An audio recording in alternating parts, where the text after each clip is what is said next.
Hello, and welcome to another episode of the Leader in You podcast. This is your host, Dr. Lola Gershfeld. Today, we are going to do something a little bit different. We are going to dive quickly into team dynamics and work relationships to get answers to some of your questions. If you'd like to ask us a question for us to respond on our podcast, you can email us at podcast@emcleaders.com. So we got some great questions from people, and I wanted to take this time to share my responses with you. I specialize in workplace conflict, team dynamics, and company culture transformation, specifically using the attachment framework, attachment theory, and the science of emotional connection to build stronger teams for them to thrive, using the emotional connection process, or EMC as we call it. It's also a great way to understand when things go south, why they're going south, and how to rebuild your connection. I've created the EMC process based on this attachment theory. And my teacher, Sue Johnson, who was the originator of the emotionally focused therapy, taught me everything about attachment, about couples relationship, and I used that process and transformed it to team relationships because team relationships are like couples relationship, especially when people get into conflict, they get into the same pattern. I'm very passionate about it because I have seen a huge transformation that happens in team communication, team relationship, team trust, and how people work together when they know how to rebuild their connection and create that security in their relationship. So let's jump in with what I find to be a very common question. And this comes up a lot. So the first question is, what can you do if you're working with someone who loves to talk about their emotions and their feelings and have those conversations, and the other person would rather talk about tasks and projects and the next steps? So when you start having an emotional conversation with that person and the other person shuts down, that creates some sort of negative interaction. So, what can you do in that situation? What would I do in that situation? And I'll speak to both sides of the parties and of the team and how they might come to a better place. If I would be working with a team like that, using the EMC process, or if the team attended our certification program like the EMC Masterclass, what we would do, we would ask them to talk about the process. You see, the problem is everybody stays in the content. And that is a dilemma in its own because they all have the same issues. And from that point of view, you're really left with that people are not just compatible with each other, they're different. They can't work together. Well, everybody's basically incompatible on some level. Because if you talk about the process, they all the same, I mean, similar. So if I would be sitting down with that team, I would ask the person who would want to share their emotions, could you share with your colleague what's happening with you? And what is it that about sharing your emotions was that so important to you? And you want to make it simple, right? So the other thing is, what is this so important for you wanting to share your experience, about wanting to understand something about your teammates' emotions? Can you help them understand what is so significant about that? And the person might say, well, there are times in our work together, as we work together, where I kind of feel alone. It's like I have a team, I'm working with this person, but I don't quite know where they are. I don't quite know how they're feeling about it. I'm kind of lost. And when people talk about on this level, on this process level, it's usually new to the other person. And the other person says, I didn't know you felt alone. I felt like you were just fed up with me. And I thought that I was just too critical for you. So this is how it goes. Usually the person who is looking for that emotional connection is saying, where are you? Where are you? I can't connect with you. I need this emotional connection with you. And now we know how important that to people. Business places pathologize that for a long time, saying, "Oh no, you shouldn't need that. It's somehow immature, unprofessional." But now we understand, no, it is just who we are. It's how our brain is structured. You are a bonding mammal. You need this sense of connection. So then a person might say, I don't need to talk about my emotions forever. That's the other thing, that people have fears. Like the other person who is more withdrawn, who is more introverted would say, well, like, if we start talking about emotions, are we going to talk about it like for a week? Usually the fear is, I'm going to get overwhelmed. I'm not going to know how to do this right.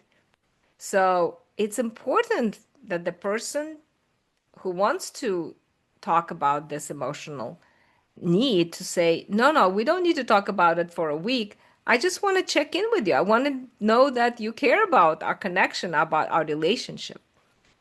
And the other person says, oh, okay, well, that's not so hard. And then this person who is withdrawn need to say, I'm slower than you. I need more time to focus on my emotions. I'm not as embedded as you are in the emotions. I need to think about it, when I talk about my emotions. So I might not do it right. But I also want to be connected with you.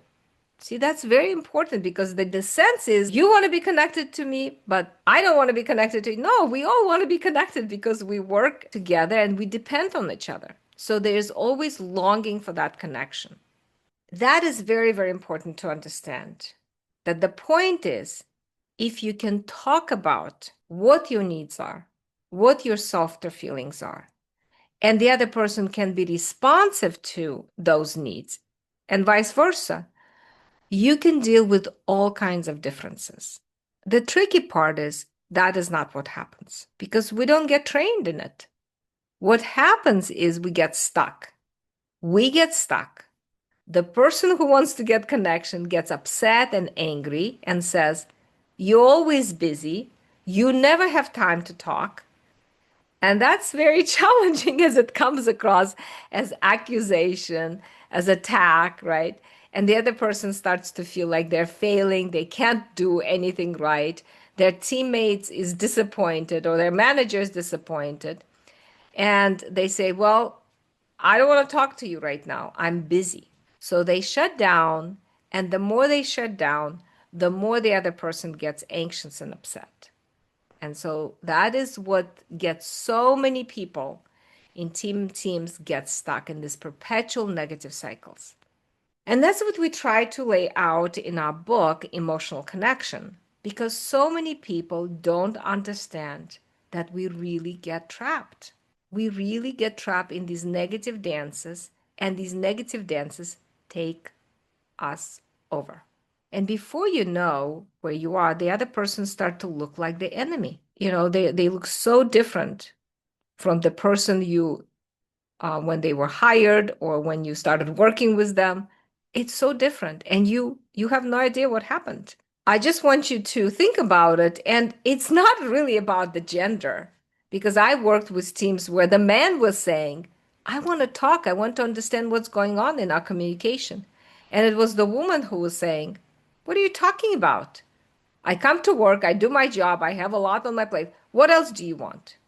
Right? So people get off. They miss each other emotionally. They need to be able to be emotionally accessible, open, and responsive to each other.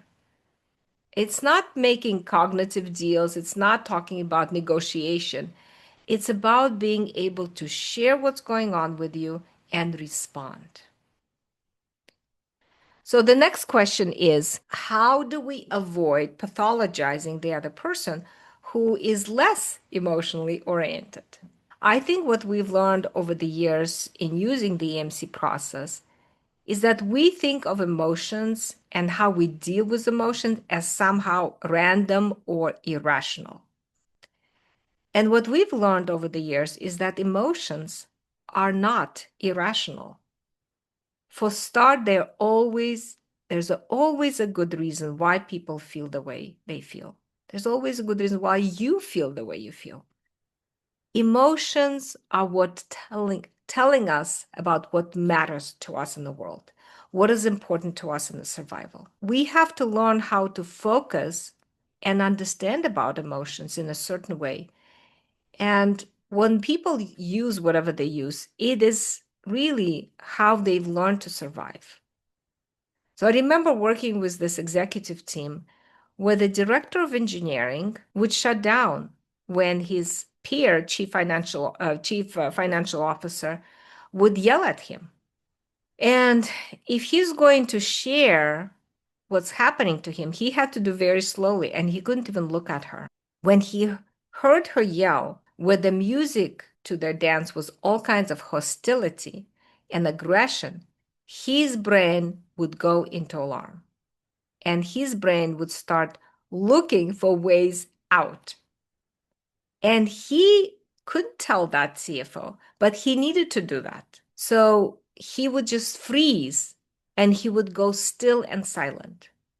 And the other thing, there's really no point of telling neither of these people to stop doing whatever they're doing. The most useful thing is to say, well, you must have a good reason for that.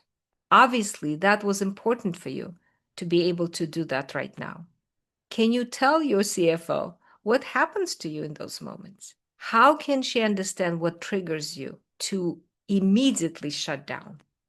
And he says, I just get so overwhelmed when you yell at me. I feel like I'm in a hail of bullets.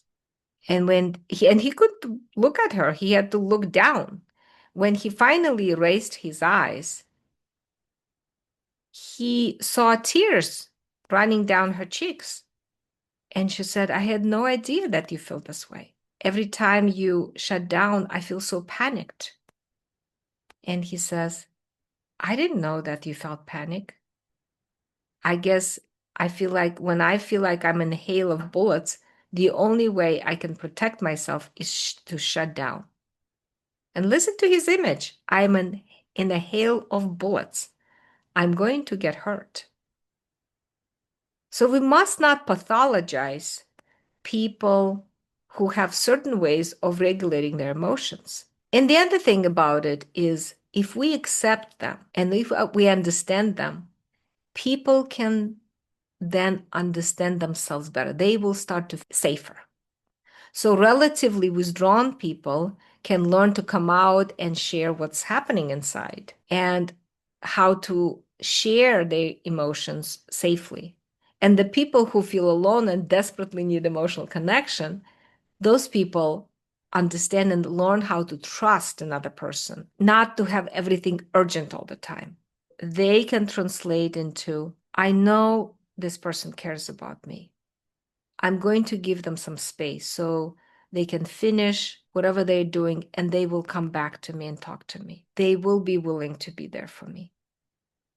So a lot of distress in the relationships come from these missed points where people trigger each other and they're ending up feeling disconnected, insecure, rejected, or abandoned.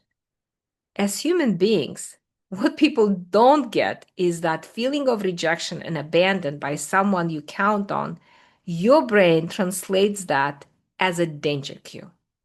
Just like walking up on the freeway, crossing the freeway, your brain says, no, no, no, no, that's dangerous. Well, emotional isolation is danger for us. And so people don't really understand how they trigger each other and how what they need to be able to create that connection again.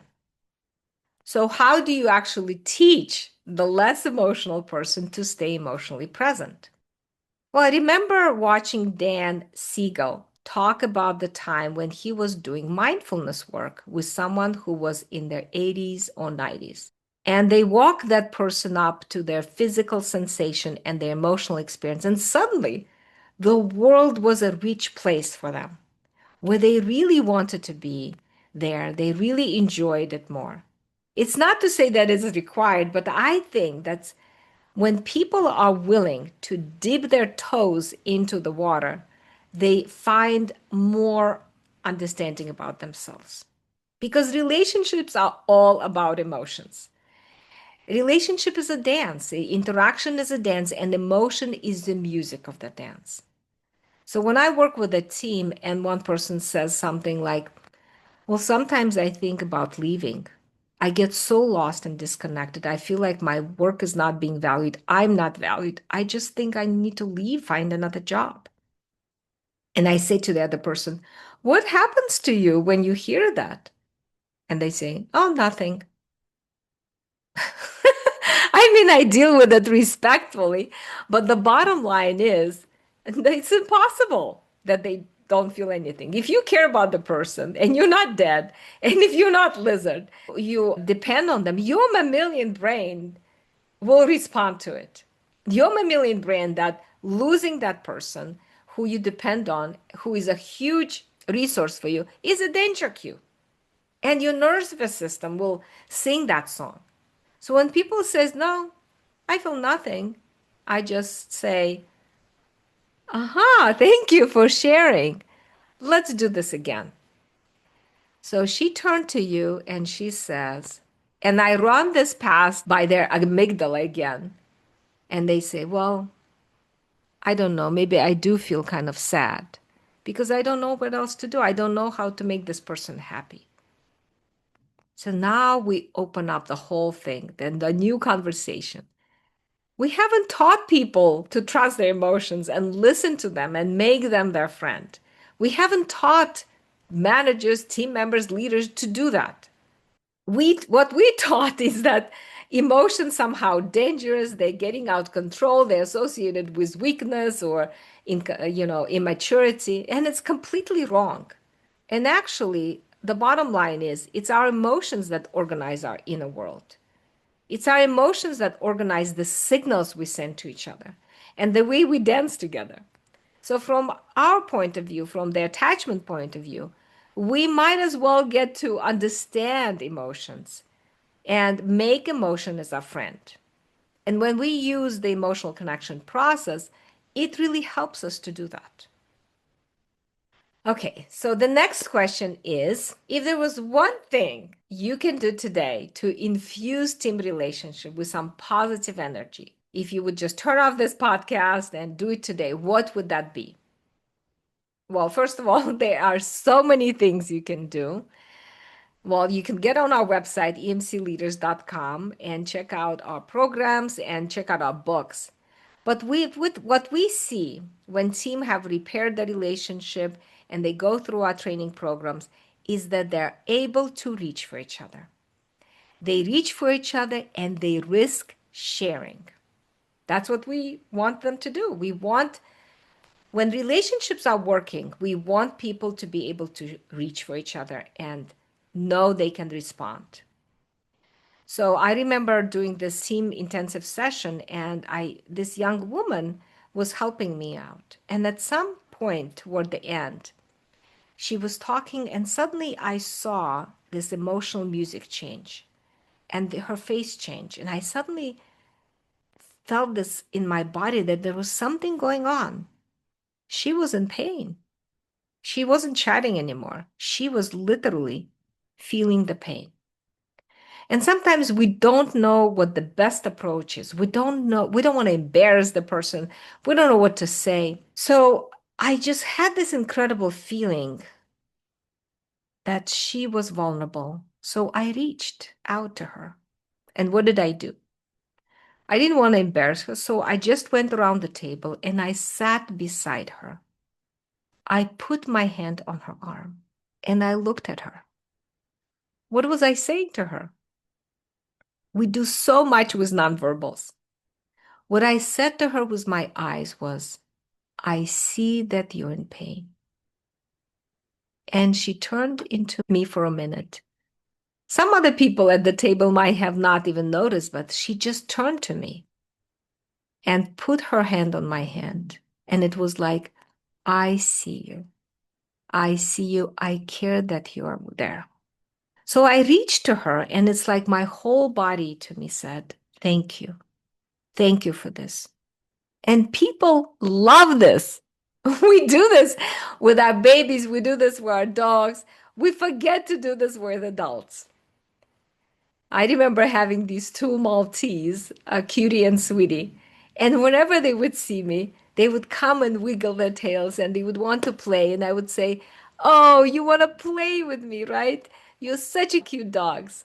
And my dogs would just quiver with joy. Well, why can't we do this with adults? Why can't we do this with our colleagues? To see them and respond to them. It is so powerful. And in our busy lives, we forget to do that. We don't listen. We don't honor. We don't do that. We feel so scared to do that. With our actions, we can see, I see you. We are two human beings on this planet. You are not alone here. You matter. That's a powerful message. It's such a gift to give someone else your care, your attention, to actually see them fully. So I hope these questions and answers help you to think about how powerful our relationships are, how powerful emotional connection is to our team relationship, to our own thriving culture, and how much we can actually change that. Check out our programs, check out our books, visit us at emcleaders.com, and subscribe to our channel. So we hope to see you soon. Thank you for joining us.